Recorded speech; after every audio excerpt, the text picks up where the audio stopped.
The Phoenix Syndicate had ruled the streets for years using brutality, extortion, and terror because they thought no one would ever dare to oppose them.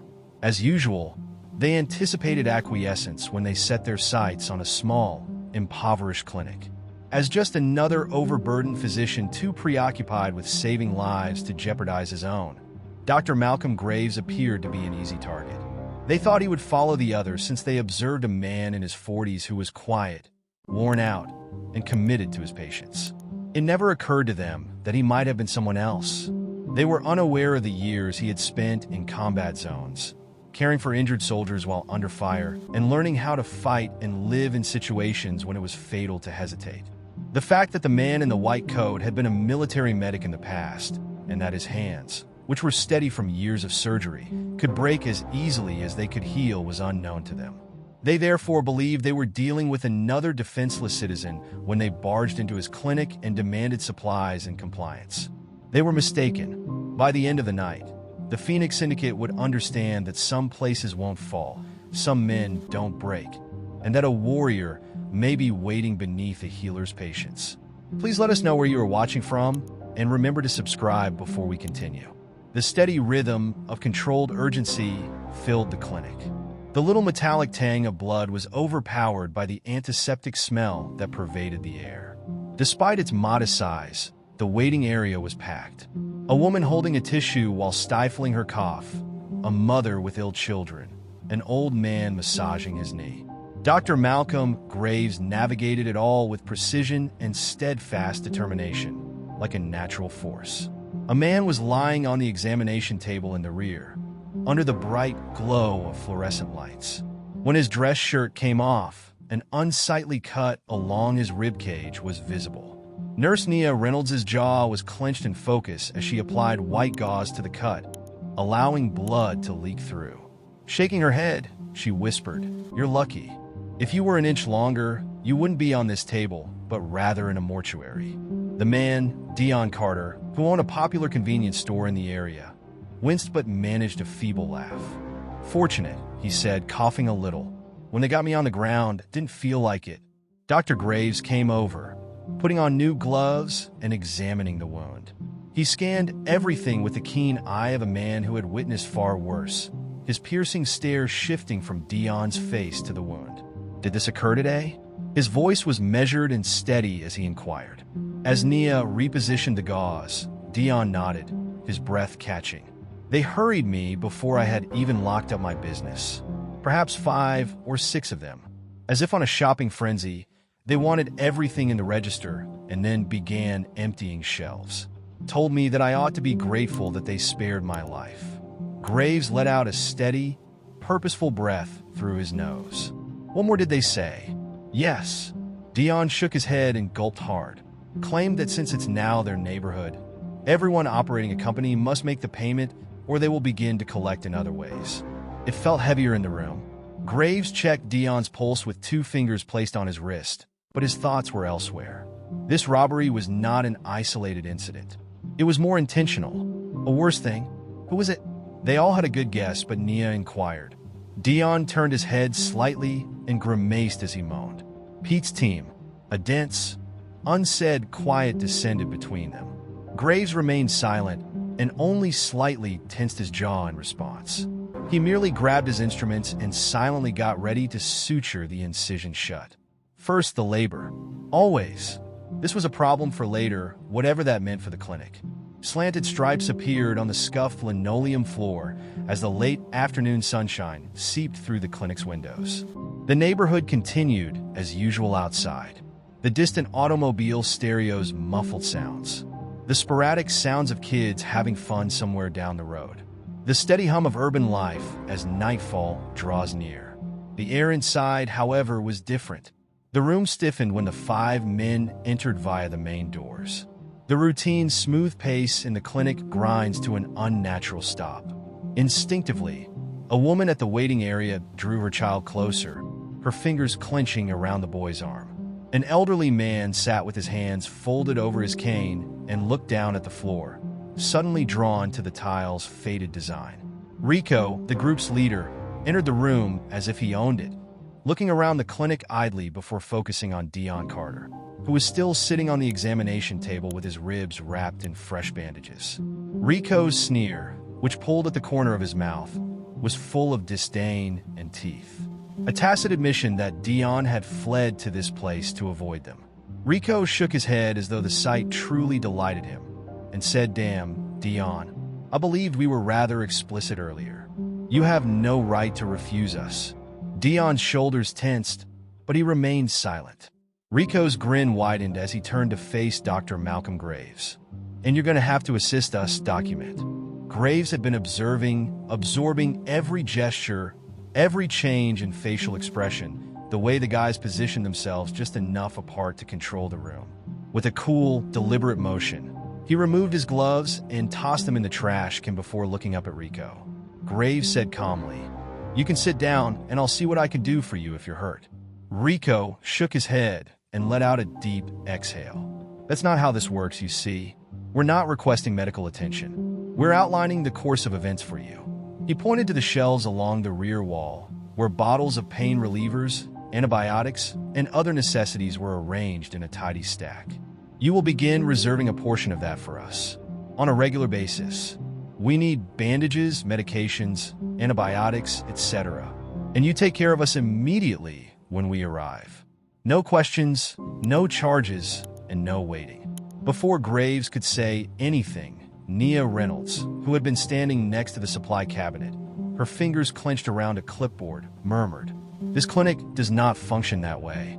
Rico's enjoyment flickered to something sharper as his eyes jerked to her. He continued, losing whatever decorum he had been trying to project. "I don't think you heard me right. I didn't ask." From where he stood by the door, EZ moved forward, his demeanor changing from one of passive observation to one of sharper intent. "You're finished here," Z remarked in a firm, steady voice. "Before this becomes something you don't want, leave." Rico let out a low laugh, his face unreadable. "I don't want it, I see." With a little head turn, he seemed to check with his crew, and then he laughed dryly again. "Do you hear that? EZ believes he has the strength to command us."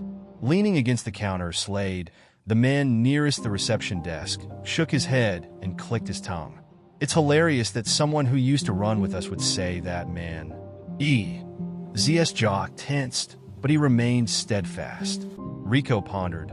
"That was a long time ago, and yet here you are, still standing in the way of progress, pretending to think deeply." Then, suddenly, his face changed, the amusement vanishing, as if a switch had been flipped. He said, "Let's make this really simple," in a thicker, lower voice. "We either take what you give us or you give it to us. However, we're leaving with something in any case." Thick, oppressive silence pressed into the room. Then the tone changed. Quick! He pulled the revolver from his jacket and aimed it directly at Dion's head, the barrel gleaming. With a sudden intake of breath, a woman near the waiting room gasped and curled up around her child in mute dread.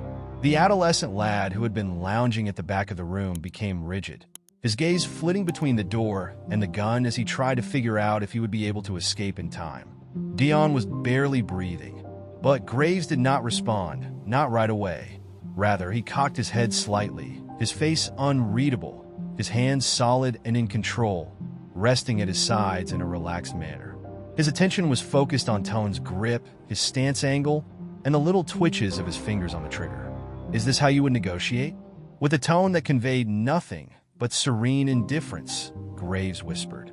"Because that's a bad plan, as I can tell you now." Rico's smile wavered, but he was growing impatient. "You see, Doc, I don't think you understand your place here," he moaned, pretending to be disappointed. He gave Tone a languid motion. "Perhaps you require a brief reminder." With the threat suddenly very real, Tone placed the gun harder against Dion's head. EZ moved first from the other side of the room. He took a slow stride forward with his hands by his sides, but the change in intensity was instantaneous.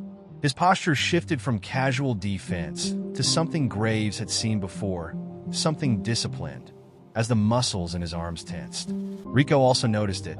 He stopped grinning, observing everything in real time. Graves noticed the moment of indecision and the break in Rico's poise. All he needed was that. With deliberate accuracy, His hand slammed into Tone's wrist, twisting the rifle just enough to deflect his aim. Patience ducked for shelter as a gun rang out and the bullets sank into the ceiling. Like an explosion in a small place, the gunshot's thunderous crack echoed through the clinic and bounced off the walls. The sterile smell of antiseptic blended with the acrid tang of burning gunpowder. In its wake, chaos broke out.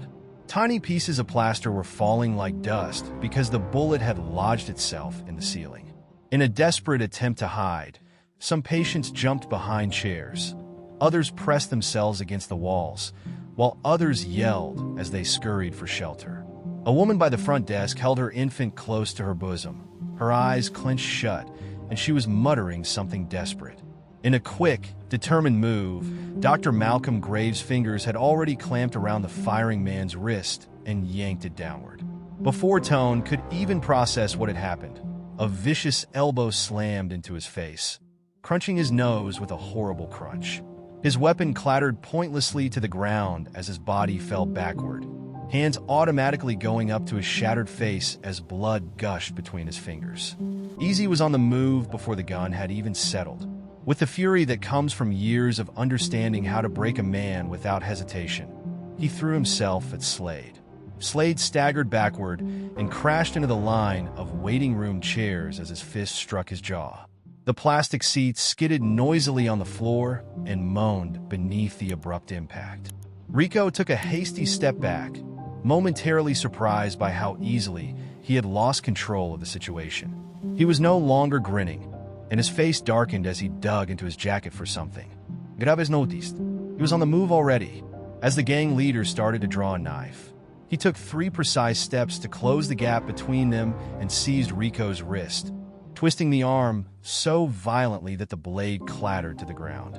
Rico's face flashed with genuine surprise for the first time. It was a brief moment. Graves, however, denied him the luxury of calming down. With a short, strangled moan, he pushed the air out of Rico's lungs by putting a knee into his ribs. The gang leader lost his equilibrium and staggered backward. Behind them, Slade sprang back more quickly than anticipated, bouncing back from each strike. Z. With a fast, trained flick of his wrist, he retrieved a switchblade from his waistband. The faint overhead lights caught the sharp gleam of metal, but before he could use it, Easy hit once more. He didn't aim for the face this time. With a moan of pain, he folded Slade forward as his knee sprang up and drove deep into his stomach. With a metallic clang, the sword dropped from his grasp and landed on the ground. Graves continued his interaction with Rico. Rico was straining to break free, trying to change the momentum of the battle, and he could feel the muscles beneath his hold changing. However, Graves had lived for years in situations where failing was fatal and losing was not an option. Now he was not going to hesitate. He smacked Rico's skull on the reception desk with vicious efficiency, sending the man falling to the ground with a forceful blow. His limbs relaxed for a minute. Graves let out a stifled cry of agony, but he wasn't done. Despite the turmoil around him, he kept Rico immobilized by pressing a knee against his chest and maintaining a steady pulse and measured breathing. He caught a glimpse of Tone still writhing on the ground, blood streaming from his broken nose, without trying to return to the battle. With one hand clutching his stomach and the other still fumbling for his abandoned weapon, Slade was crouched. Easy. Kick the blade out of the way. He cautioned. Try it again, dangerous, low voice, and see how it goes for you. The members of the gang who had entered feeling untouchable were now having difficulty standing. Under Graves' weight, Rico wheezed.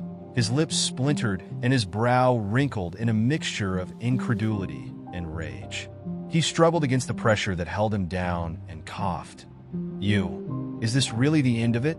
Graves looked down at him with an unreadable expression, remained motionless and as composed as he had been before this whole thing started. No, he muttered in a quiet, purposeful voice.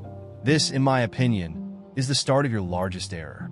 Both of them turned to see a sudden flurry of activity close to the door.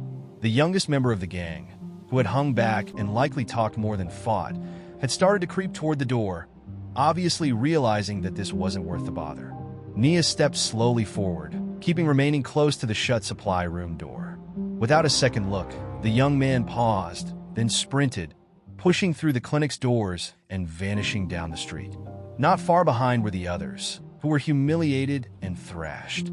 Slade, still stooped, murmured something under his breath and staggered with one hand against his ribs toward the exit. Following him, Tone gave Easy a final scowl before slipping out the door, still clutching his wounded face. Rico was the only one still pinned under Graves. Graves, still unable to understand how in the world things had come to this, let him go at last, but not before he leaned in a little and spoke in a voice that was almost audible above a whisper. "Don't return." A strange mixture of rage and something perilously close to shame characterized Rico's look at him.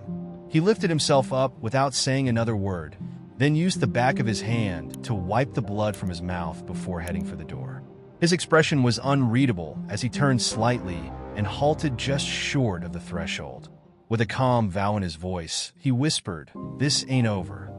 Then he went out and disappeared into the streets, giving his fallen men one last look. The clinic was quiet for the first time since the argument began as the door closed behind him.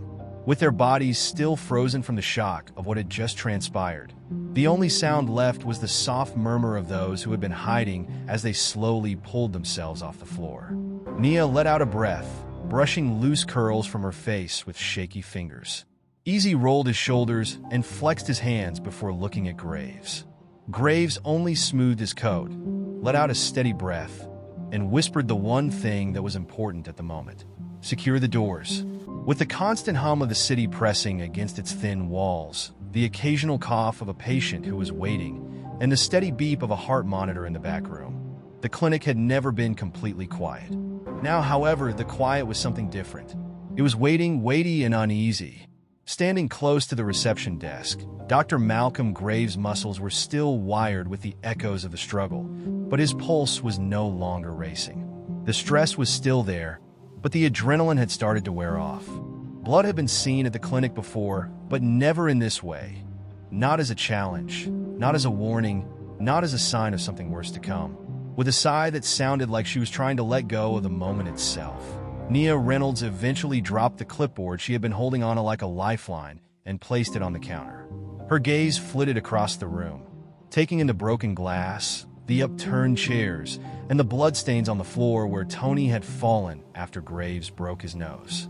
Easy remained near the door, his posture relaxed but not loose. Not quite yet.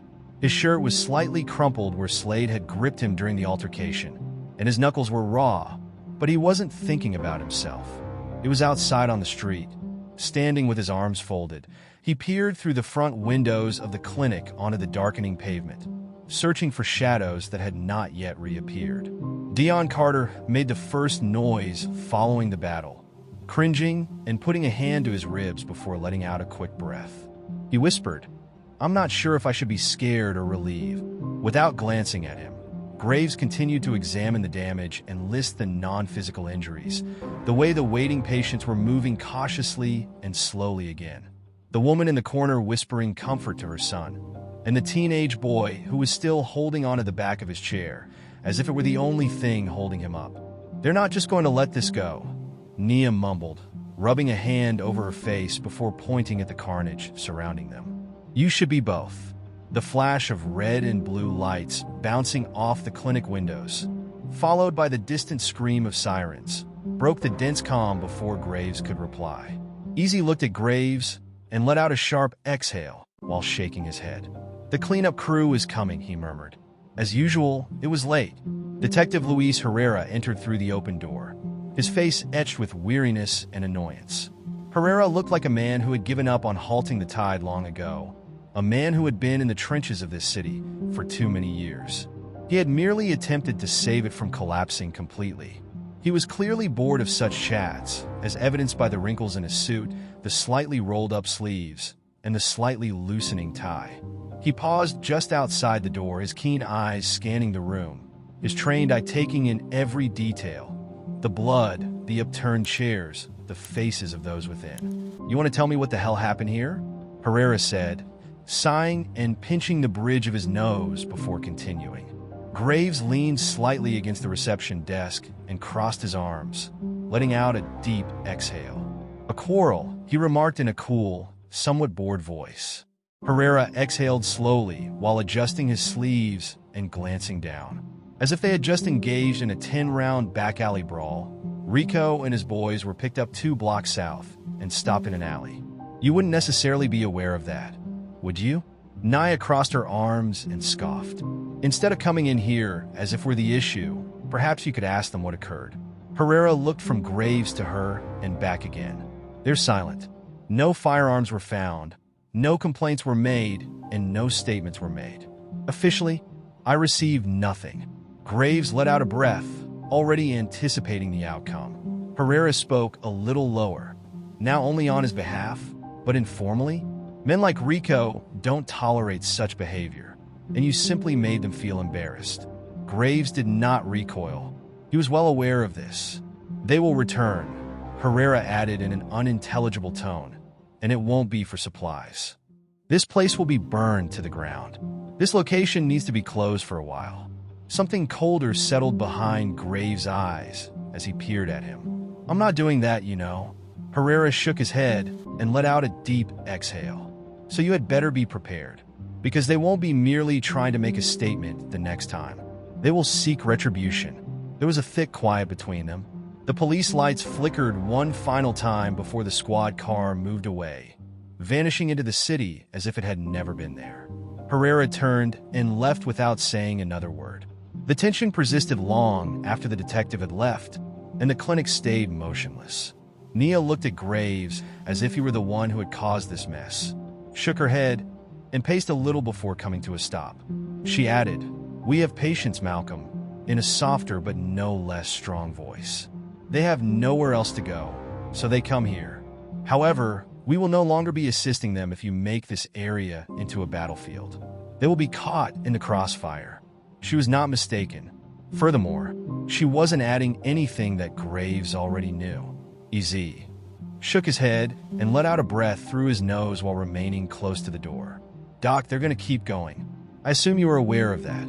Graves eventually shifted, letting his shoulders roll a little as his body finally recognized the stress of what had just transpired. He smoothed the front of his coat with his palm before glancing at them both with an enigmatic expression. "No, they're not," he acknowledged. There was silence for a long time. Finally, Nia turned back to the cabinet and began gathering goods while muttering to herself. "Is it?" With a sigh, he looked back out the window, observing the streets as the city began to see the first signs of nightfall. In the middle of it all, Graves was already considering what might happen next.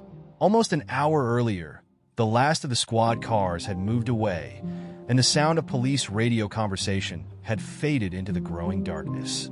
The clinic was still in its infancy. The tension persisted even after the waiting area had been cleared and the last patients had either been released or gone home. Standing close to the broken front window, Dr. Malcolm Graves examined the damage in the faint light of the emergency lights. A few overturned chairs still lay where they had been knocked during the altercation, and shards of broken glass covered the floor, catching dim reflections from the street lamps outside. Even though the evening's weight was pressing down on his bones, he refused to admit it. Not quite yet. At long last, Nia had slowed, lost the frantic urgency she had carried in the aftermath. Instead, with a look that hovered between annoyance and tiredness, she leaned against the supply cabinet, arms folded, fingers pressing into her sleeves, and gazed at the debris. Easy stood rigidly beside the entrance, his eyes narrowing as he scanned the street. Graves could sense the waves of energy emanating from him, even though he hadn't spoken in 10 minutes. They all knew that they were coiled, ready, and expecting. This was not the end of it. The silence was broken by the harsh ring of the clinic's landline. Nia's brows furrowed, as though she already knew who would be on the other end as her head snapped toward it.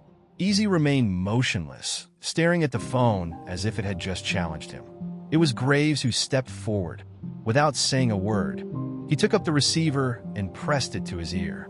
The other end of the line was silent, but not in the hollow sense of an empty line.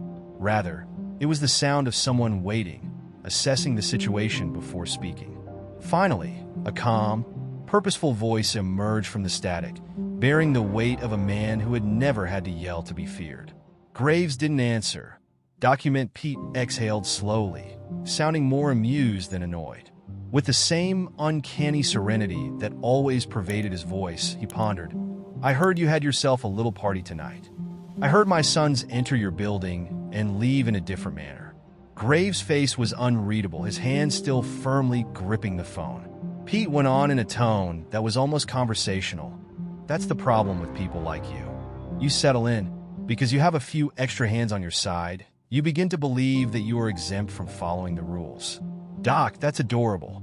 He waited really just long enough for the impact of what he had spoken to sink in. "However, allow me to explain what will happen next." Graves didn't have to listen. He was aware already. Pete's laughter gave way to a sharper, colder tone as he stated, "You took something from me today. My people were embarrassed by you. I can't take the way you made me appear weak." Graves let out a breath and spoke in a measured tone. "Do you want to suture your men? Like everyone else, send them in? Don't waste my time otherwise." Silence fell for a beat. Then Pete gave a low laugh, but it was devoid of humor. He acknowledged that you have balls, but not enough. The line died. The weight of the talk pressed like iron across Graves' spine as he lowered the receiver. Nia was already staring at him when he turned, her arms still folded, but her eyes had changed focus. "Tell me I heard more than I believe I did." Easy rubbed the back of his neck and exhaled through his nostrils. "He'll be back," he whispered. Everyone knew that. Now though, it's official. Graves did not have to verify it. Pete was not a man who threatened things without cause. Even though the night had been lengthy, the morning came with no regard for the mayhem that had taken place the previous evening. A dim glow was cast on the street outside the clinic as the first rays of morning crept into the city through the cracks in the tattered curtains. Cigarette butts, empty beer bottles, and the occasional whispered chatter amongst the lingering spirits who never really slept were all left behind in the streets. However, something fresh had been left behind for the clinic. Despite the fatigue weighing on his limbs, Dr. Malcolm Graves came early as usual, walking steadily. But he came to a complete halt as soon as he turned the bend.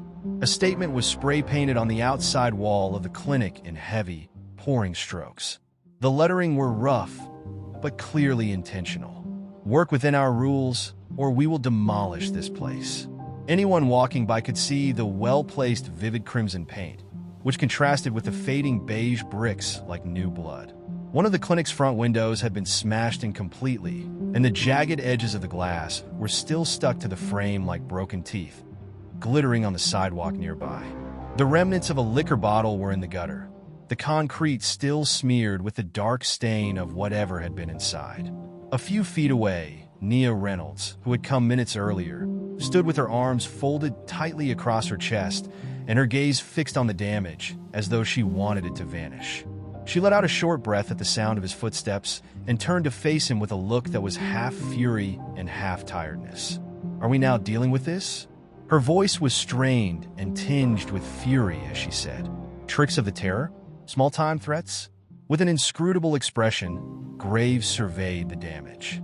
"They're not dangerous," he whispered. "They are pledges." She shook her head and laughed bitterly. "And what? Are we to simply act as though this isn't taking place? Act as like nothing is wrong with our day?" Then Graves looked at her, his eyes steadfast and rooted. "No one is acting, but we're not stopping either," he remarked in a measured tone. After several minutes, Easy arrived at the spot, got out of his car, and scanned the area slowly and deliberately. His jaw was stiff, and his fingers flexed once before resting into loose fists at his sides. Unspeaking, he approached the clinic's door and crouched close to the shattered window to assess the damage. He ran a hand over the remaining glass and mumbled, "They did this late." Astute. No cameras or witnesses caught them in the act. Nia wiped her face and let out a breath. "Now what? We simply tidy up and bide our time till the next round?" Graves turned to face the warning and the graffiti carved into the walls of the establishment he had created, the one that people relied on. The gang hoped he would respond. They desired terror. They hoped he would make a mistake. Rather, he turned his back and started for the door. "Make it clean. Keep the doors open." Nia's face hardened, but she didn't say anything more. After letting out a little breath, Easy stood up and shook his head. "You know this isn't over, don't you, Doc?" Graves continued to walk, but his response was resolute and forceful. "I am aware," subtle yet persistent.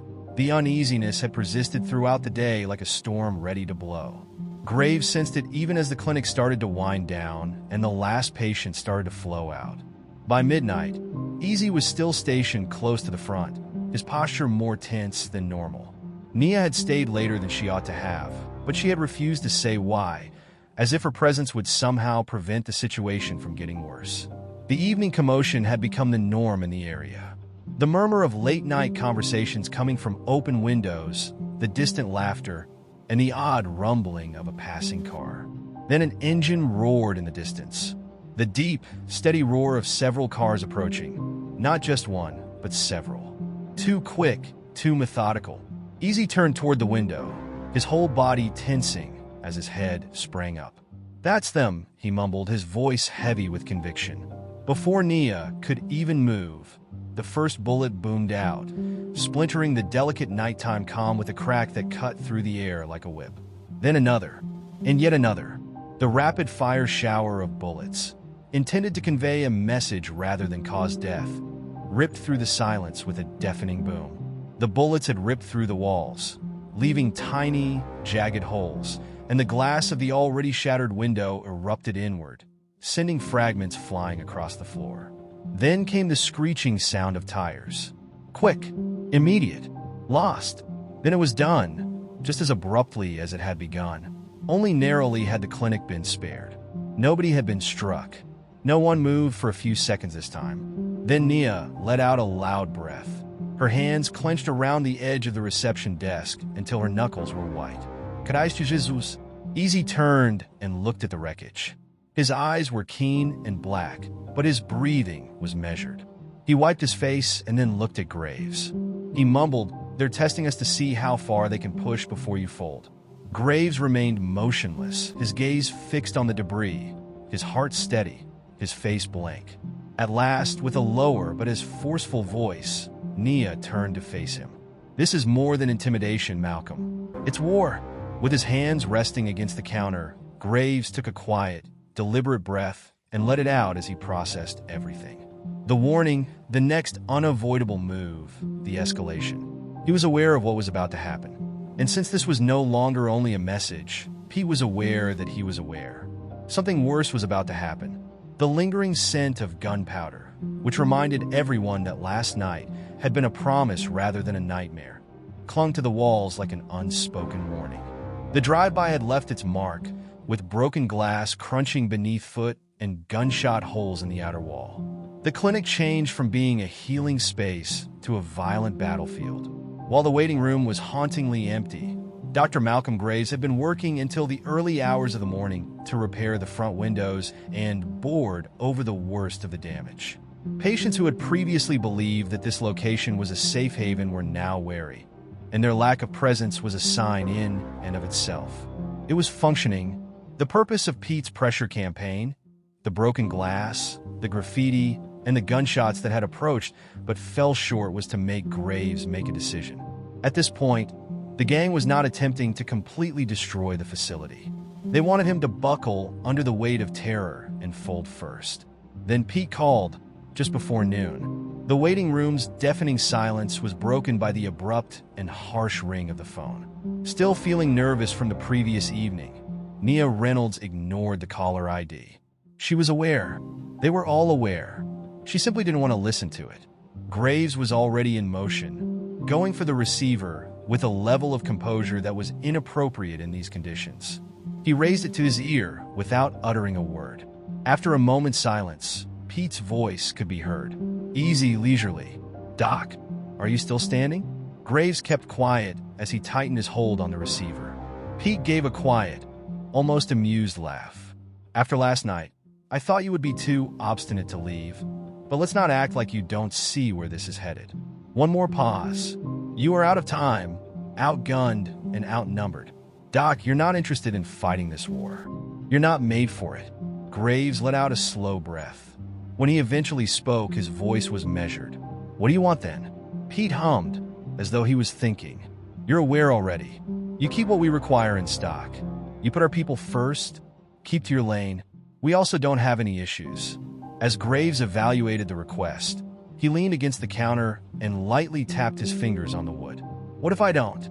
The last semblance of amusement left Pete's voice. Then anticipate war. A click. The line died. With an inscrutable face, Graves lowered the phone. However, the room's energy had changed.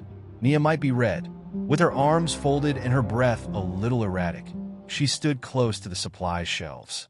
Then she lost her temper. Malcolm, it's not just you. She spoke sharply. The long-simmering frustration eventually boiled over. They're not only pursuing you. We're all in their sights. With an unreadable expression, Graves turned to face her. Do you think I'm unaware of that? So why are you behaving as though this is your battle alone? Nia's hands at her sides clenched into fists. I never agreed to work in a conflict area. I come here to assist others. Avoid becoming entangled in whatever the hell this has become. Graves kept a close eye on her. Are you saying that you wish to leave? Nia fought with the weight of her own words, opening and closing her mouth as her throat worked. She shook her head and finally let out a breath. She wrapped her arms over herself and turned away a little. Malcolm, I'm not sure whether I can pull this off. I'm not sure if I ought to. There was a pause between them that neither of them was quite prepared to end, and her words lingered heavily in the air. On the other side of the room, EZ changed. More telling than everything else had been his silence. Even though he had been observing and listening, he felt a different burden. Graves looked up at him. You haven't said anything. EZ exhaled and rubbed his face with his fingers before shaking his head. Considering that I am at a loss for words. Something thicker than frustration filled his lower voice. This? Doc, this isn't something that ends. Pete is not Rico. He wins. He won't simply accept the loss and go on. He will continue to come till he achieves his goals. Where he buried you. Graves kept a careful eye on him. And what? Should I just give in your opinion? EZ chuckled dryly, without humor. I didn't say that. He shook his head and let out a breath. However, I also failed to see a victory here. Graves' head cocked slightly. And what? Are you considering returning? EZ tightened, his body tensing up like a wire under excessive tension. You're considering it, even if I didn't say it. Silence for a beat. EZ tightened jaw, looked away, and let out a sharp exhale. Doc, there's a reason I left that life. I understand how this game is played, but his voice was heavier and quieter now. You're also deceiving yourself if you believe you can defeat Pete by alone. Graves looked at him for a time, then said something. You've changed since then? Ez it sneered. Yes, let those who still consider me to be a mere street soldier know that. Another oppressive hush descended. Nia turned back, her voice still fierce but hushed. Malcolm, we have to do something. We can't take another hit, in my opinion. Graves took a slow, deliberate breath and let it out. He had dedicated his life to helping others. In this very clinic, in the field, on the streets. Now though, he was now the one being coerced into making a decision that wasn't truly his own. In the sand, Pete had drawn his line. Whether Graves was prepared to cross, it was the question. Suffocating in its silent inevitability. The decision's weight pressed into the clinic's walls and extended into every nook and cranny. Give up or resist? Dr. Malcolm Graves had never been the kind to give up, and there was no room for compromise. Tension permeated the clinic's atmosphere, unsaid but palpable, like the aftermath of a hurricane. Even though Nia Reynolds had ceased their argument, their silence said louder than words could. She had stated her position clearly. She wished to avoid getting caught in a conflict area. And, simple, Graves could see the tension in his eyes, even though he hadn't spoken it directly. That didn't alter the necessary actions. With his arms pressed on the counter, Graves stood behind the reception desk and looked around the clinic with the eyes of a man who no longer saw a healing facility but a battleground. Each point of entrance, each blind point, any possible weakness. He mentally mapped everything out with the accuracy of someone who had studied these computations under duress. They were on their way. He needed to be prepared. First step, securing the medical facility. First, the windows and doors needed to be strengthened. The plywood that was hurriedly erected following the drive-by was insufficient. He required something more powerful. Easy assisted him in installing metal brackets to strengthen the front entrance and secure the doors against easy kick-ins. Only thin slots were visible through the heavier panels that boarded up the windows. With the exception of one reinforced access point, the rear entrance, which serves as the emergency exit, was blocked. Easy murmured, "This will slow them down," and took a step back to evaluate their job. They'll find a way, though, if they truly want in. Graves was aware of that. He only wanted to give himself the advantage, not keep them out permanently. Step 2. Supplies and weapons. Guns were not kept in the clinic by Graves. He knew what they could do because he had witnessed enough combat and gunshot wounds. But ideology was not a wait for conflict. It required planning. So he called an old acquaintance, Porter Ryan, a friend from the Army, now managing a private security company. Before a voice picked up, the phone rang again. Rough.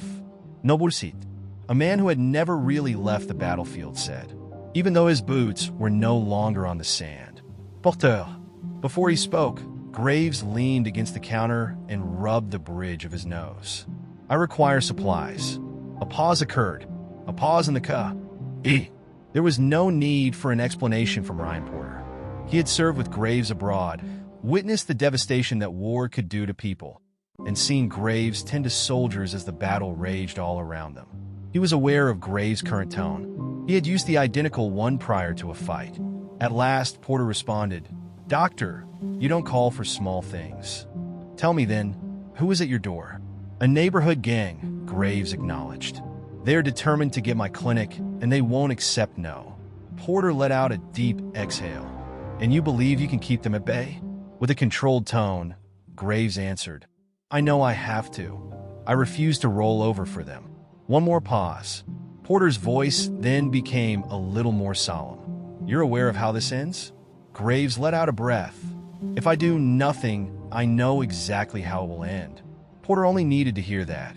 All right, he said, his voice changing to one that was more tactical and decisive, the type he employed when delivering supplies in difficult terrain. What are you in need of? No guns, Graves responded at once. Nothing that could make this a full-fledged battlefield. Just a little something to even the odds. Porter gave a little snicker of amusement. Okay, do you wish to engage in non-gun combat with a gang? That's novel. Graves did not recoil. Without losing my soul in the process, I wish to battle them. Then there was stillness for another beat. Porter answered, I'll see what I can piece together. In 4 hours, meet me at the clinic. The line died. Graves put down the phone. The line had been drawn in an instant. That afternoon, Porter's vehicle quietly pulled up around the side alley. He had the same appearance as he went outside. He was broad, solid, and carried himself as though, even in the middle of a major street, he still anticipated enemy fire. Looking at the boarded-up clinic, Porter remarked, You sound serious on the phone. I guess I was correct. Graves wasted no time. Deterrents are what I need. Porter looked at him for a time, then nodded. Nothing deadly. He took a military-grade duffel bag out of the back of his truck and dropped it on the floor of the clinic. There are tactical batons, flashbangs, reinforced zip ties, and smoke grenades inside, sufficient to maintain a line without going over it. Porter cautioned, keeping a close eye on Graves, This isn't Fallujah. Are you certain you want to take this action? Graves looked up at him. Porter gave a single nod. I have no choice. Then hopefully they will blink first. Step 3. Requesting favors. This clinic had been completely constructed by Graves, but he wasn't working alone. He was due by the community, and it was time to find out who would take his place. By nightfall, news had gotten out. Dion Carter was one of a few local business owners who attended. Even though he was still healing and in pain, he walked confidently up to Graves. Dion said plainly, You saved my life.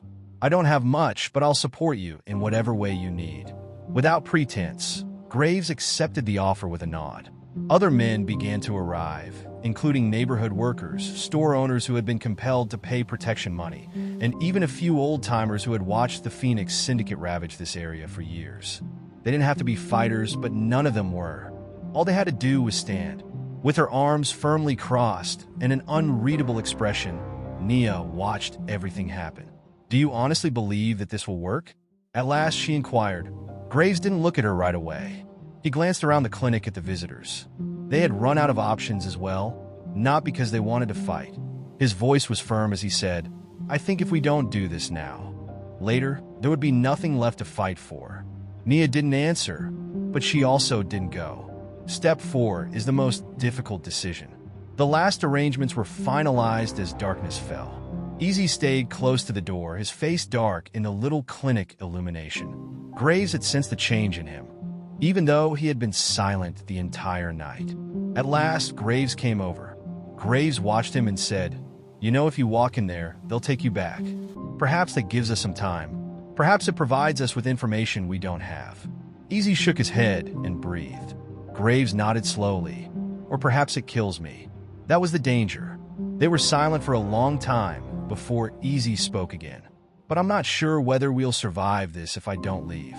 War didn't wait for comfort, even though Graves didn't like it. Graves responded, "Then do what you have to do. Just remember your side when it's all said and done." A solid object settled behind Easy's eyes as he glanced at him. He gave one nod. "I won't." Graves wasn't sure if that was a warning or a promise. In any case, Graves would be waiting for Pete's next move. In a single night, the clinic had changed. In addition to being a sanctuary of recovery, it is also a stronghold that awaits the impending storm. The windows were boarded up tighter than before. The doors were reinforced, and the few devoted hands Graves had left moved as if they knew what was about to happen. However, the shift in the air was unmistakable despite all the efforts. People had ceased to appear. Once teeming with patients in need, the waiting area was now almost deserted. Word got around that the clinic was a target and that people's lives were at danger simply by being close to it. Fear had spread throughout the community after witnessing what happened to those who defied the Phoenix Syndicate. The last warning then came. The first thing I smelled was smoke. When he heard the yelling from outside, Graves had been in the supply room. He could tell something was off by the obvious fear in the voices. He pushed into the corridor quickly, already picking up the subtle smell of melting rubber and burning plastic. The fire was completely roaring by the time he emerged onto the sidewalk. Black smoke billowed into the morning sky like a signal fire as the clinic's van, their only means of transporting vital patients to neighboring hospitals when needed, was consumed by flames.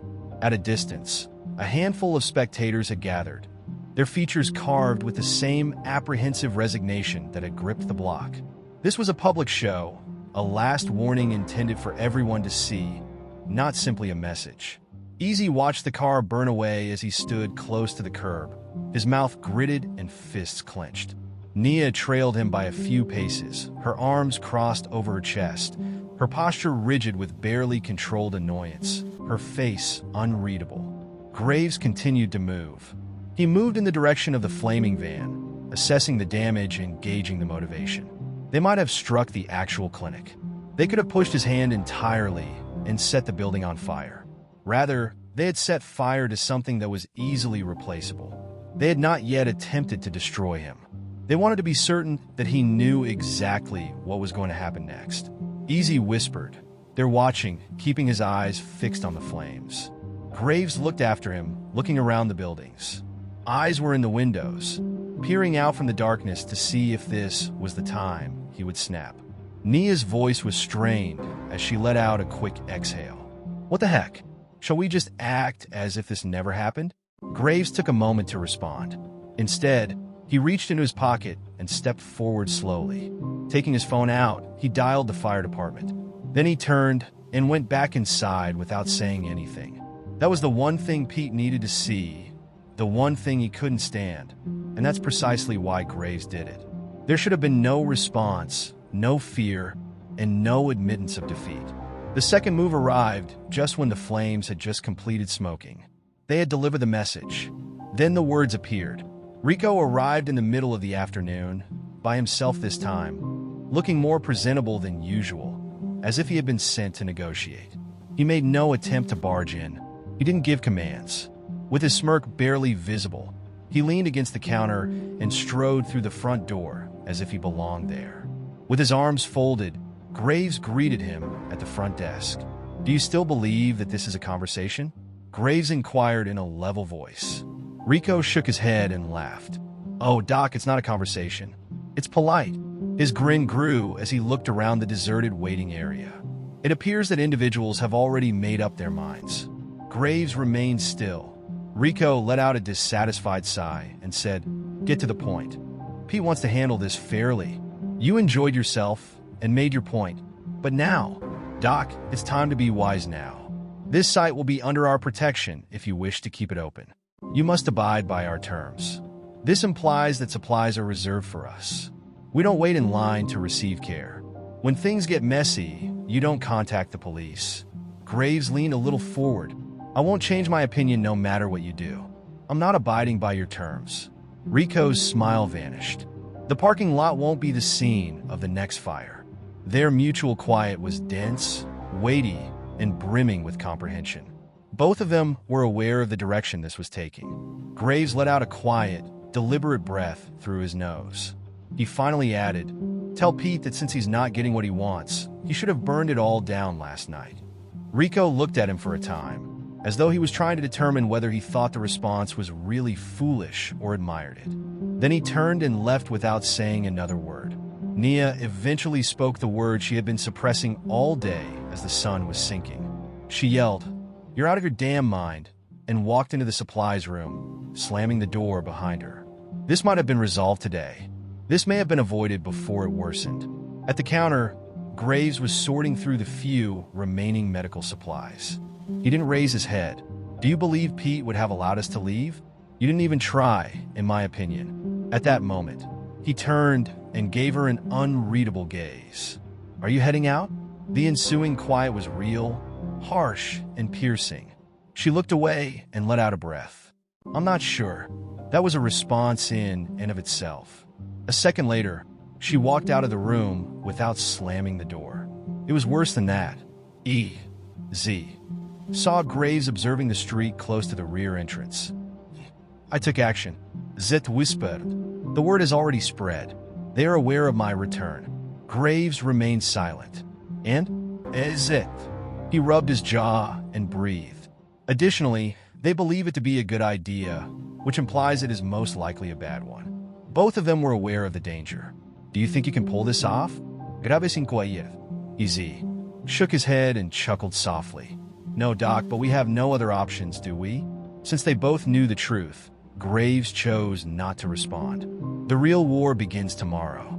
The night was oppressive, full with suspense and the kind of stress that would not go away. The city continued as usual, oblivious to the war that was simmering in the background. However, everything felt different in the clinic. Once a place of silent fortitude, the waiting room now bore the burden of something more substantial and perilous. Not because they no longer trusted Graves, but rather because they were afraid of the consequences of being close to him. The people who had come here for assistance had begun to remove themselves from him.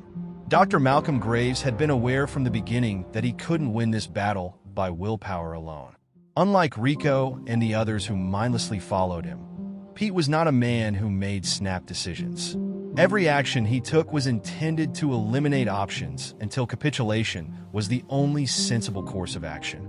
He was analytical and always 3 steps ahead. Nearly 24 hours had passed since EZ had returned to the world he had attempted to escape, and the ensuing silence was getting intolerable. When he had returned to Pete's zone, there had been no signals, no messages, and nothing to indicate whether things had proceeded as planned or if they had taken a different turn. Graves knew better than to make any assumptions, but it became evident with each hour that something was off. EZ understood how to fit in, how to return to a life he had vowed never to return to, better than anyone else. Not eager, not reluctant, just steady enough to be credible, he progressed easily through Pete's ranks. He listened, watched, and heard the rumors about what was going to happen, about how Graves had turned himself into a problem that had to be fixed. He lowered his head and pretended to be someone who had finally woken up, someone who had been waiting for the proper opportunity to stop acting like he could be someone he wasn't. Stepping back into a culture like this, however, was problematic since no one ever truly trusted a man who had already left once. Soon after, the first indications of uncertainty began to appear. Rico watched him a little too intently, as if he was waiting for anything to slip, and he made a few curious looks and slight tone changes when people spoke to him. Then, suddenly, the deed was no longer sufficient. With the poor illumination creating lengthy shadows against the walls, Rico had surrounded him in the back of the warehouse. He wasn't by himself. Others were standing close by, and while their presence wasn't particularly menacing, the message was obvious enough. "Do you honestly think we'll think you've just returned? No inquiries?"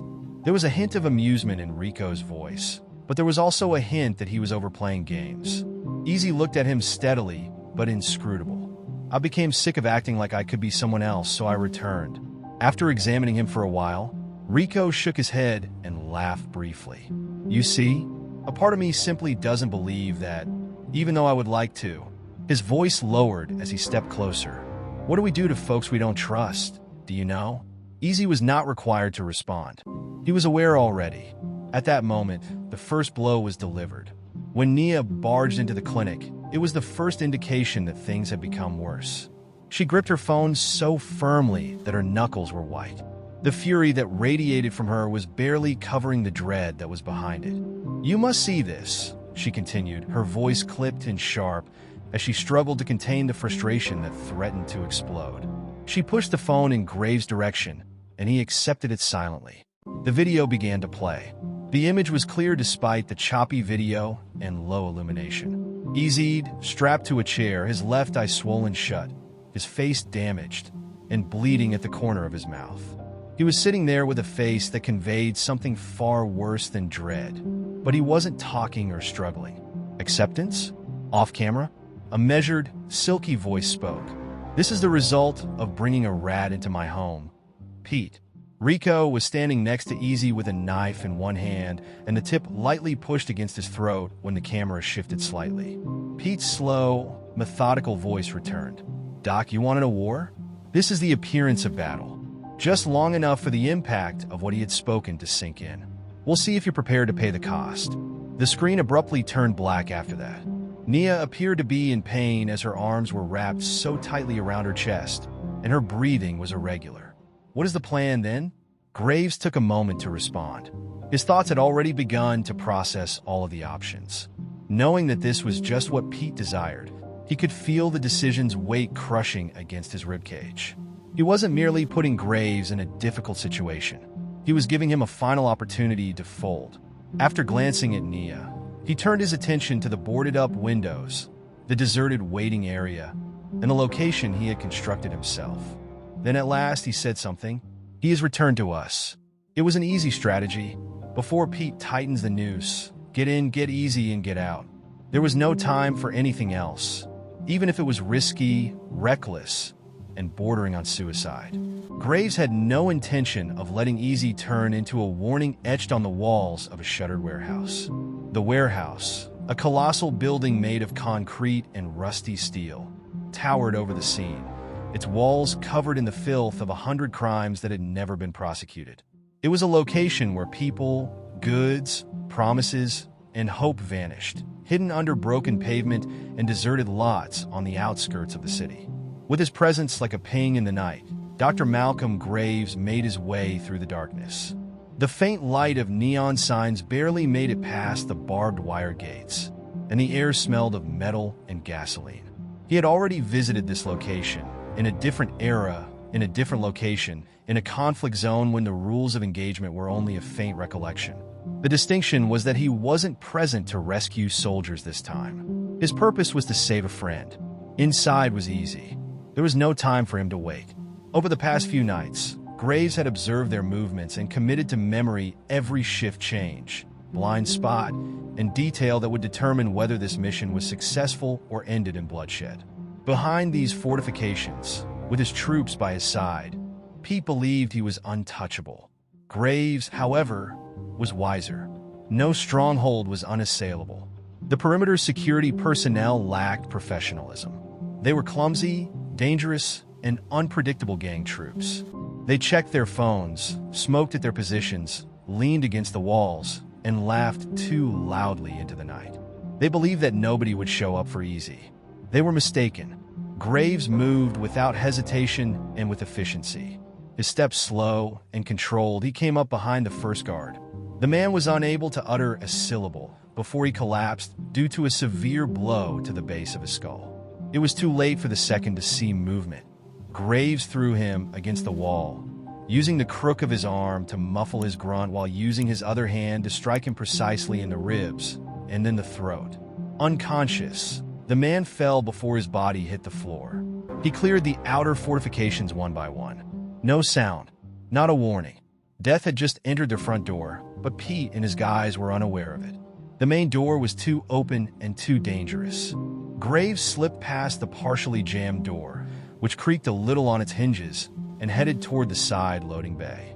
The light from a single hanging bulb flickered weakly, creating long, distorted shadows across the walls, and the interior was dim.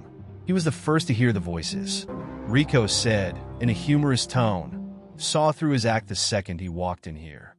There was something else beneath it, though. Anger. Another voice commented that he felt he was slick. We didn't check his phone, did we? Graves walked quickly down the hall and came to rest against the chilly steel of a corroded storage container at the edge of the main room. He could see Easy tied to a chair in the middle of the arrangement. His respiration was steady but slow, and he had bruises on his jaw. Pete watched him with the patience of a guy who has already made up his mind, standing a few feet away with his arms folded. Finally, Pete stated in a calm, conversational voice, "I don't like traitors, and I sure as hell don't like people thinking they can play me." Easy breathed through his nose, hardly moving. His eyes were unwavering and steady. "Is the doctor really coming to get you?" Pete shook his head and laughed. "He's smarter than that, dude. He is aware that you cannot be saved." Graves tiftif. In order to go closer to the first man on watch, he remained low, silent, and took Pete-like steps.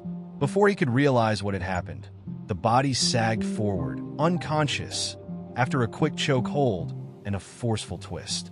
One more guard. 2 clean blows, one to the solar plexus and one to the throat. He hardly noticed their descent. Graves was heading toward Easy already. Pete's head snapped up when he heard the change in movement. Years of experience had sharpened his instincts, allowing him to recognize when the ground under him was changing. Graves, however, was quicker.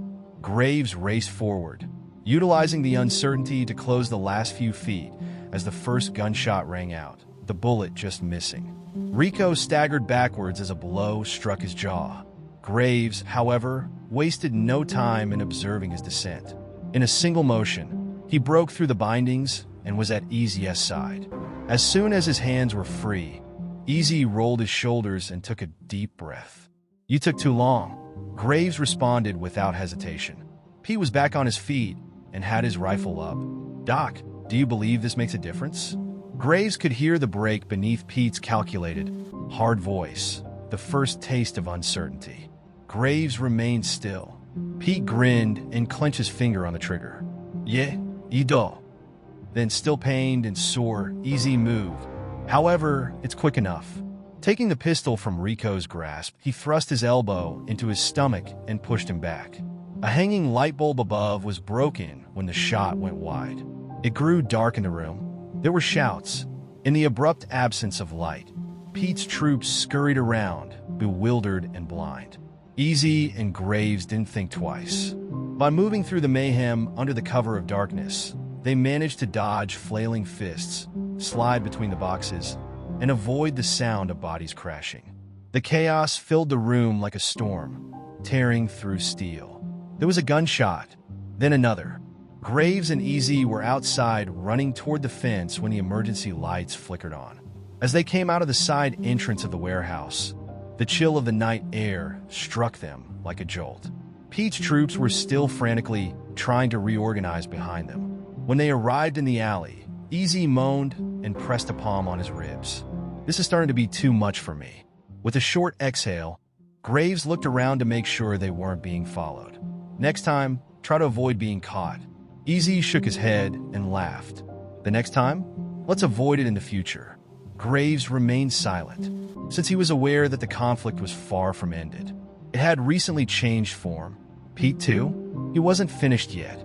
The group arrived shortly after midnight. The neighborhood lay motionless outside, left to the night's encroaching shadows. And strange, unsettling silence had replaced the normal sounds of the metropolis. No faraway voices, no passing cars. It seemed as though the entire universe was preparing for the impending bloodshed, even the buzz of the lamps. The air was heavy with anticipation as Dr. Malcolm Graves stood inside the clinic, breathing slowly and deliberately. He had spent years learning to read the charge static that indicated things were about to get worse, the change in energy and the calm before a battle. Easy watched through a small opening in the barricade from a crouch close to the door. At least 3 automobiles, packed with men, were visible to him. At the front, Rico paced as if he had already won and yelled commands that Graves couldn't hear, but didn't have to. Negotiation was not the point here. This has to do with eliminating opposition. The first strike followed. Splinters flew as the wood strained against the force of a loud bang against the front doors, rattling the barricades. A second strike, then a third. The group has stopped playing games. Graves and Easy looked at each other, both of them knowing the unspoken message. The time had come. With the unbridled aggression of guys who thought they couldn't lose, Rico led the attack as the doors blasted inward, his men surging in behind him. In their imaginations, they already had the momentum of a triumph, numbers and weaponry. Control was what they lacked. As soon as they entered, the first smoke grenade detonated. Their vision was reduced to shifting shadows and silhouettes as a thick, gray fog rushed into the entrance, coiling about them like a living creature. Instantly, confusion set in. The room was filled with shouts. What? Graves spread out, but he was already on the move. A flash of silver caught the dark light as the first man through the smoke came in wild. A blade. Before he could drive his knee into the man's stomach, Graves sidestepped the initial lunge, caught the attacker's wrist, and twisted violently, forcing the blade loose. He then delivered a quick, well-timed elbow to the back of the skull, causing him to collapse to the ground. Another blindly swung through the mist. Graves dodged the careless blow, turned, and delivered a powerful blow to the jaw, followed by another to the ribs. Before he knew what had happened, the man had fallen to the ground. Easy was battling with vicious efficiency, keeping his ground close to the entrance. A man leaped for him, but Easy was faster, snagging him in a chokehold and slamming him headfirst into the side of the desk with his own momentum. There was another body on the ground with the awful snap of impact. Anticipating a surrender, Rico's troops had charged in. They discovered war instead. The harm was already done, but the smoke had started to clear. The gang was no longer in the lead. They had broken their first charge. When they encountered a wall of well-thought-out opposition, their impetus broke. They weren't finished yet, though. There was gunfire. Splinters and debris flew into the air as bullets tore through the barricades and tore into seats and walls. Graves and Easy had already retreated, hiding behind overturned tables and forcing their assailants into bottlenecks in the clinic's cramped halls. In an attempt to flank them, one of the gang members hurried to the back entrance. Graves caught a glimpse of the movement. Quickly adjusting, he slipped through the cloud and came out as the man was about to grab the handle. Graves cut off the surprised gasp before he could react by driving his fist into his throat. He was then immediately dropped by a swift kick to the knee. He was approached from the side by another. Using the attacker's momentum against him, Graves twisted and slammed him into a supply cabinet before striking the solar plexus with a devastatingly accurate blow. The man's hands gripped his stomach as he collapsed, wheezing. But then Rico moved onward into the thin smoke.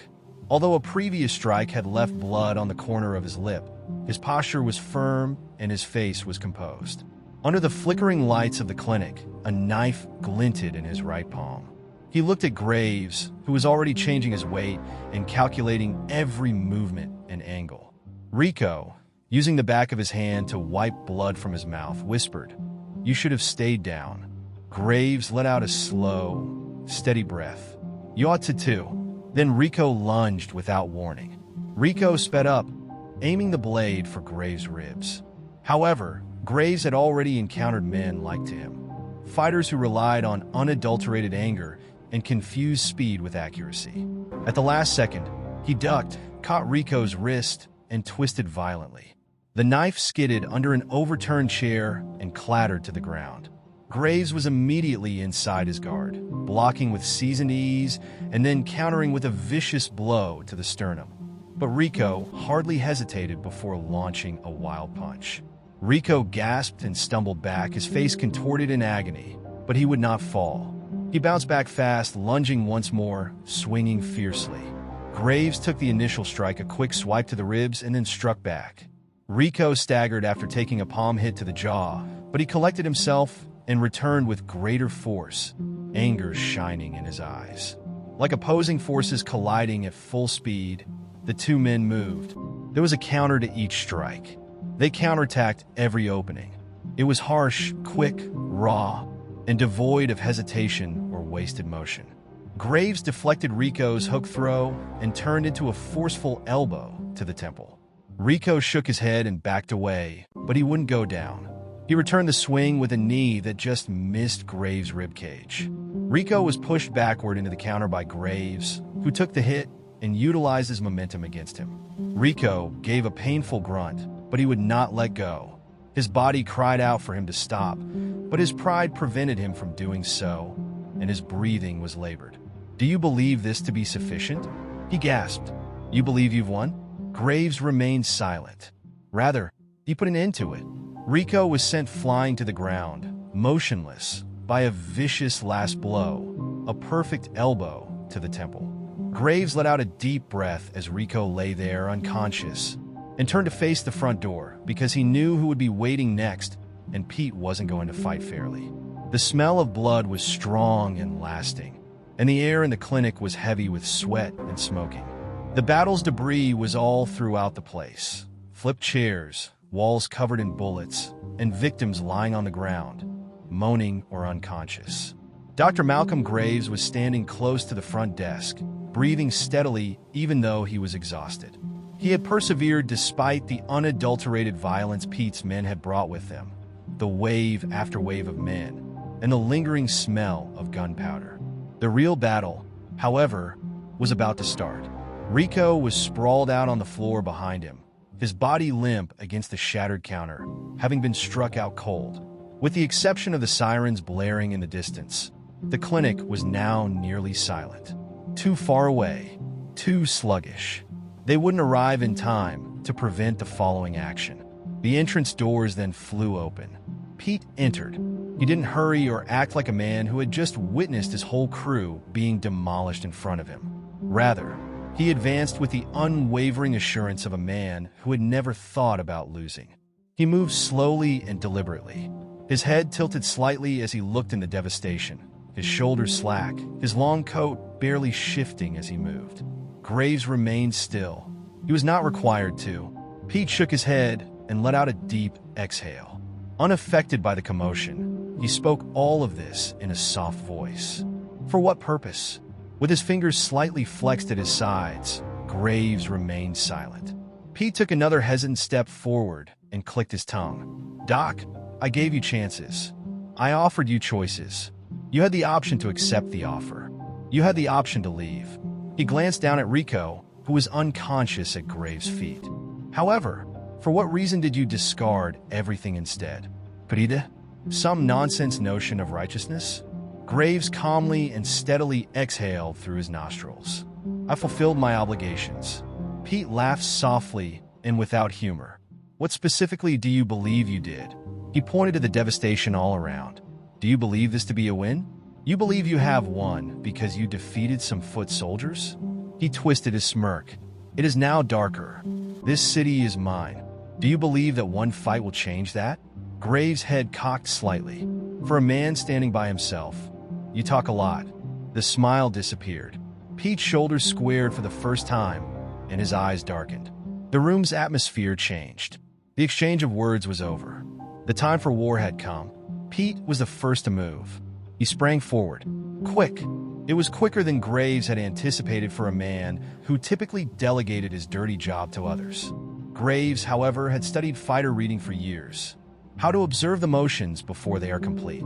He dodged, just escaping the initial blow. However, Pete quickly adapted and then swung a jagged elbow at Graves' ribs. He was slightly startled by the contact, but he took it in stride and quickly struck Pete in the jaw with his palm. Pete flinched just a little. He returned with force, launching a vicious hook that Graves just managed to block. He staggered back from the sheer intensity of it. Pete also didn't slow down. One more blow, then another. Every blow was accurate, sharp, and designed to cause actual harm.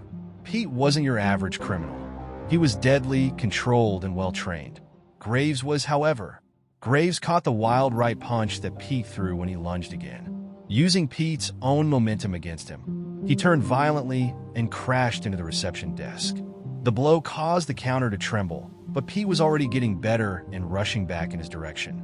They ran into each other. There were flying fists. The exchange of hits was quick. 1, 2, 3. Graves staggered after taking a hard knee to the ribs, but he got back up quickly and slammed a vicious elbow into Pete's throat. Pete coughed but continued. As the brawl raged throughout the clinic, the walls trembled from the force of bodies hitting each other, fists slamming through plasterboard, and furniture collapsing beneath their combined weight. Pete was unrelenting, but Graves was quick. Graves staggered back onto the toppled chairs after he was brutally uppercut by him. For while the world whirled, Pete grabbed the opportunity when he spotted it. Leaping forward, he grabbed Graves by the collar and slammed him to the ground with his weight. Graves felt a stinging agony shoot through his skull when the back of his head struck the floor. Over him, Pete loomed, breathing steadily but heavily. Even though his knuckles were damaged and his mouth was split, he was still grinning. Pete rolled his shoulders and whispered, "I'll give you that. You fought hard." He reached for his waistline with his hand. A firearm. No more games. Don't make any more fists. Graves didn't realize this was the final photo. He responded. A flurry of motion. An abrupt turn. He kicked Pete's knee so forcefully that he staggered as his legs sprang out. Pete let out a curse when the rifle briefly slipped out of his hands. Graves required no more time than that. With all of his remaining strength, he surged himself from the floor and drove toward Pete, tackling him so forcefully that they both crashed through the supply shelves. The firearm clattered off. Pete made an effort to become better, but Graves denied him the opportunity. One blow, 2, 3. Every blow was precise, clean, and intended to terminate the battle. Graves was quicker, stronger, and more accurate than Pete, who struggled and attempted to block. Pete was sent down to the ground, motionless, by a powerful elbow to the jaw. He did not stand up again. Over him stood Graves, gasping for air, exhausted yet triumphant. Outside, sirens began to wail in the distance. For the first time, Pete was silent and had nothing to say. And he had lost for the first time. The clinic was approaching with the weight of inevitable doom as the sirens became louder. Red and blue lights flashed against the fight's debris as they sliced through the shattered glass. The smell of blood, burning, and perspiration was still present in the air, clinging to the clinic's bones like a permanent scar. Over Pete's comatose body, Dr. Malcolm Graves stood, breathing slowly and deliberately, but with the weight of fatigue.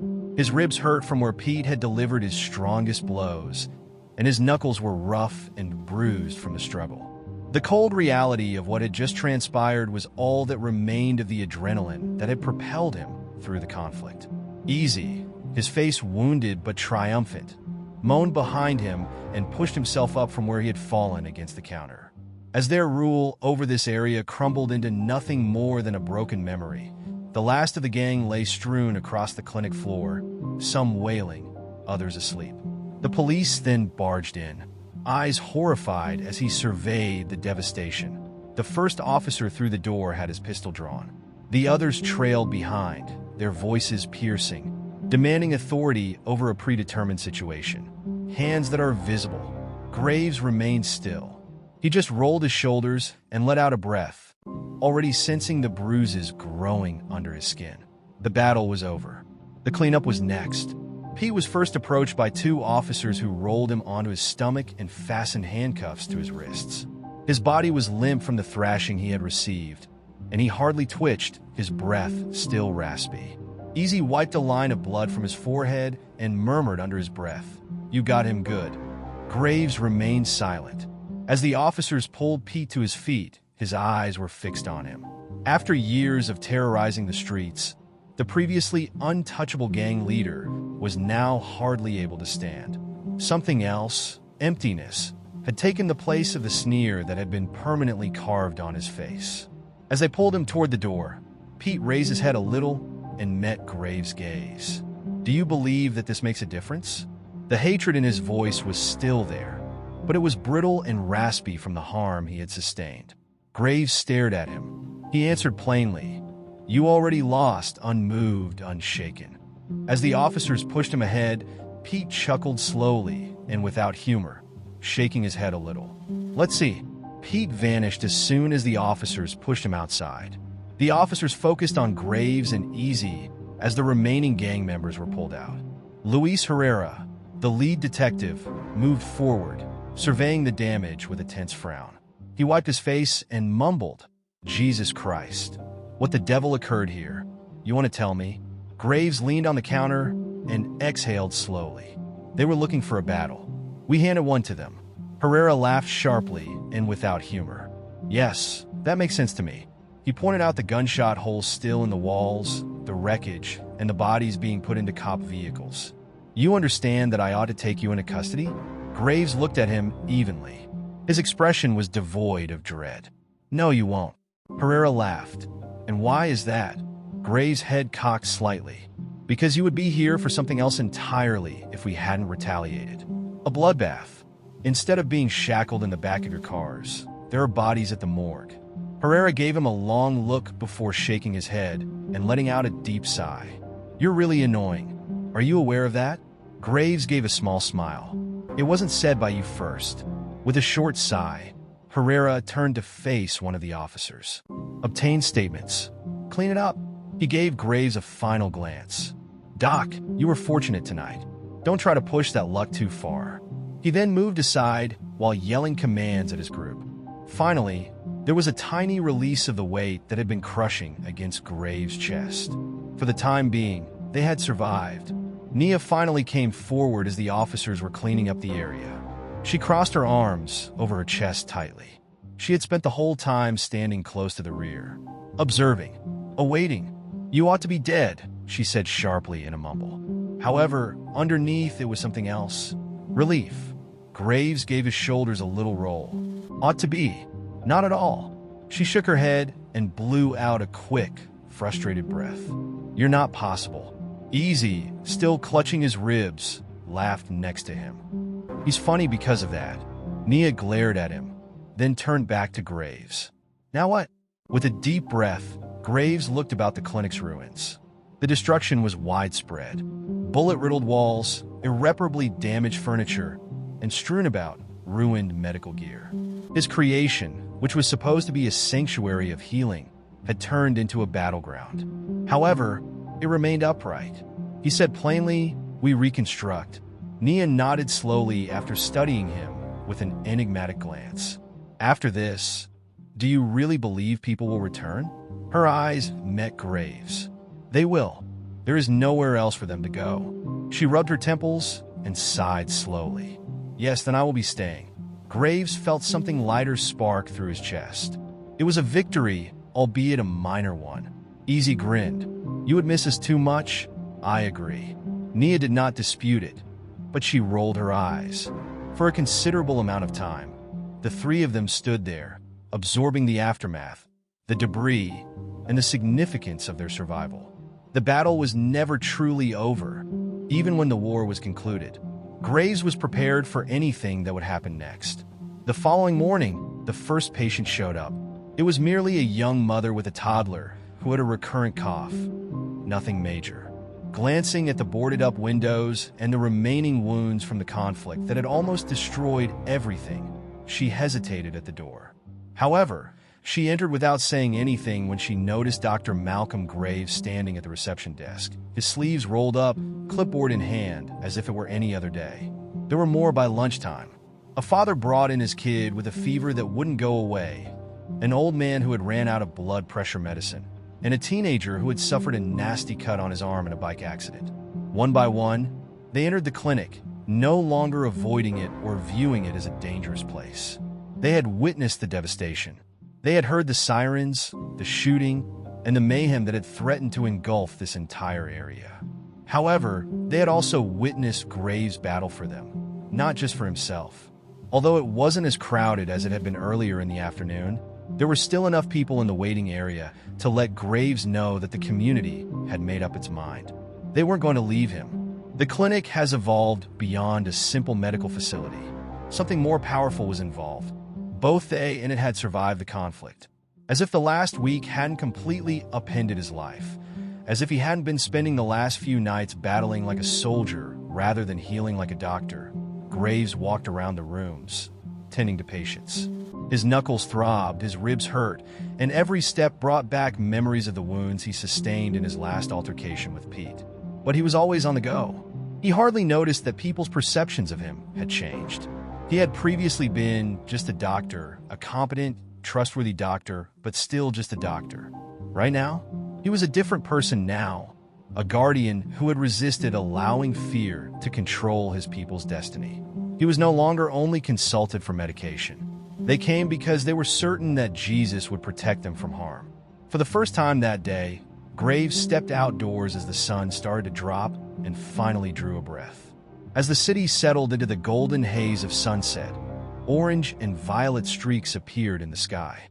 He watched the street that had nearly been his grave as he leaned against the doorway of the clinic. Now it was safer and quieter. With her arms folded and a weary grin teasing her lips, Nia walked out next to him. The day was busy, she muttered. Graves rolled his shoulders a little and let out a breath. Yes. She remained silent for a while before giving him a sidelong glance. Do you ever consider what might occur next? Graves furrowed his forehead. After this, you mean? Gazing out at the street, she nodded. One of the city's greatest threats has just been eliminated. It takes time for that kind of stuff to go away. Something else will always come up. Another fight, another gang. Graves wiped his face and let out a breath. I am aware. Nia paused, then resumed her speech. Do you ever consider leaving? Graves took a moment to respond. He had considered it previously, late at night, during those seldom calm times when fatigue was too strong and the burden of responsibility seemed too great. He could go and start over somewhere else, away from the violence and blood, at a new clinic, a new beginning. Then he considered the people inside, the ones who had returned, the ones who had decided to put their trust in him. The teen with the broken arm, the old man who needed his medicine, and the woman with her ailing kid, who would look after them if he left. Graves gave a head shake. It's home here. When the clinic eventually emptied out later that evening, Graves sat at his desk with long shadows cast across the room by the dull illumination of his lamp. A binder with old medical reports, financial documents, the clinic's history, and every fight to keep it open was spread out in front of him. Beneath all the documents, at the bottom of the pile, was a picture of himself as a child, wearing military fatigues, standing next to a group of long-deceased men, brothers in arms, a past he had buried but never forgotten. His thoughts wandered back to the battlefield as he ran a finger along the picture's edge. The shooting, the cries, the never-ending loop of attempting to save lives in environments where death was the only thing that was guaranteed. At least he had made an effort to leave that world behind.